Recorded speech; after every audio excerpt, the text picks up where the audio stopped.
This week on Midnight Blue, we present the final chapter, Al Goldstein's interview with David Allan Coe. Pussy whipped again, a fine mess I got myself in. Trying to be a buddy, trying to make a woman my friend.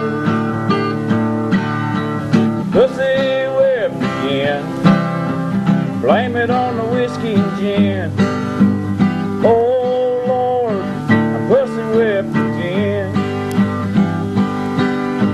I took my male ego, placed it under lock and key. I swore no goddamn woman would ever make a fool of me. Then I met this barmaid and my whole damn world caved in. Heaven knows when she sucked my toes, I was pussy whipped again. Pussy whipped again, a fine mess I got myself in. Trying to be her buddy, trying to make a woman my friend. Can you imagine having a relationship with a woman who is smarter than you? Oh, yeah.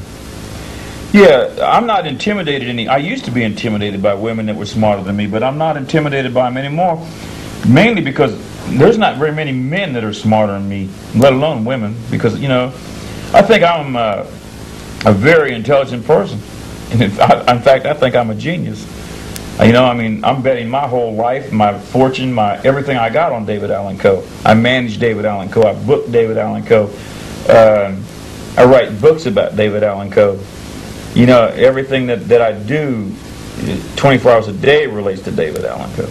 The self-love you have, I mean, do you really still believe that women go around dreaming that they're going to suck your cock? Do you still believe that your dick is the great gift to them? No. First of all, sex is probably the last thing ever on my mind. Food is ahead of sex? No, food neither. They have to tell me when to eat. David Allan Coe is what's on my mind. Promoting the career. You know, it's like I'm making movies, I'm a magician, I'm a ventriloquist. I mean, my career itself, I'm writing 4 books at one time. You know, I write songs, I'm doing movies, I'm doing movie scores. You know, I ain't got time. You know, one of the girls, David, my turn tonight, you know, or, you know, how about me, or, you know, I need some attention or whatever. They have to come to me. I don't think about it. It's like I have a girl that gives me my vitamins, because I would never take wouldn't eat, I wouldn't take vitamins. The minute I wake up, I need to call Al Goldstein, I got to call this one, I got to go that, I got to go here, I got to go. That's the way my fucking brain works, and your brain probably works the same way. Right. But you're married to one woman, right. You have a different kind of relationship. Yeah, I'm sure you don't go around thinking of sex 24 hours a day. No, food. It's food and cigars. Food and cigars. Okay. This is the kind of question that Dick Cavett would ask you at PBS. Would you go down on a woman who has the rag on? No. It's like, in my family, they call it quarantine. The girl must come and tell me when she's on her period and she's in quarantine. And it's just, you got to understand that I went to prison when I was 7 years old. I got out of prison. I had my first piece of ass when I was 27 years old. So I have no sexual experience. I don't like big-titted women. That's what I read, that you like small I like women. small-titted women, yes. I don't like big tits. And the reason being, I don't identify big tits as being feminine, because feminine to me was the guy in prison with a nice ass. Right. Right? So that's how I identify with femininity.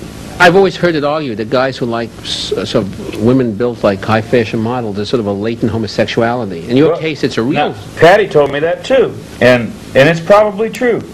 That it's not that as I'm fucking her, calling her Sam, or thinking that she's actually man or something, but probably in my own twisted brain, growing up identifying that with being feminine, you know, it's like, you know, it's like saying it's safe, okay? Like you got this mental block in prison about being a homosexual, about touching a guy's dick or whatever.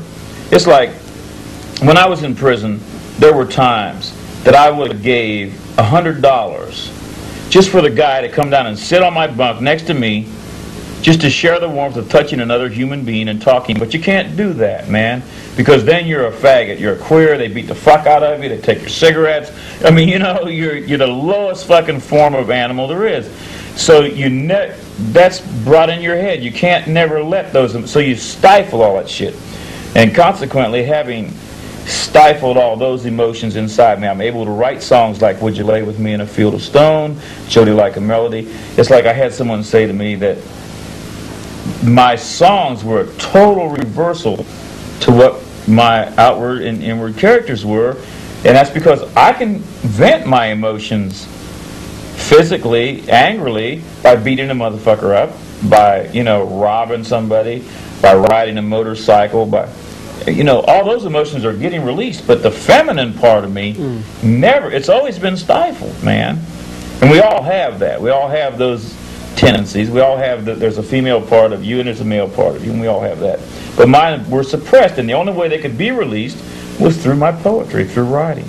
These days, I think I'm writing more about the freedom of being free, of what's happening now, the things that I'm seeing now, the honesty of what I'm seeing now, being honest with myself about a lot of things. I'm to the point now where I'm saying there's so many people that come into this world and they live their whole life and they die, and no one even knows who the fuck they are. They might as well never have came here. There's no records of them being here. I mean, you know, there's nothing. There's shit. 200 years from now, a motherfucker can say Al Goldstein, and they can go find your fucking picture, your name, you know, you did this, you did this. They can, the same thing with David Allan Coe, you know. And this is the thing I try to get across to my record company. I am not Mo Bandy, and I don't want to be Mo Bandy. I'm not Charlie Pride. I'm not George Jones. I'm David Allan Coe, man, you know. And I do things a little differently. I have a little more to say than they have.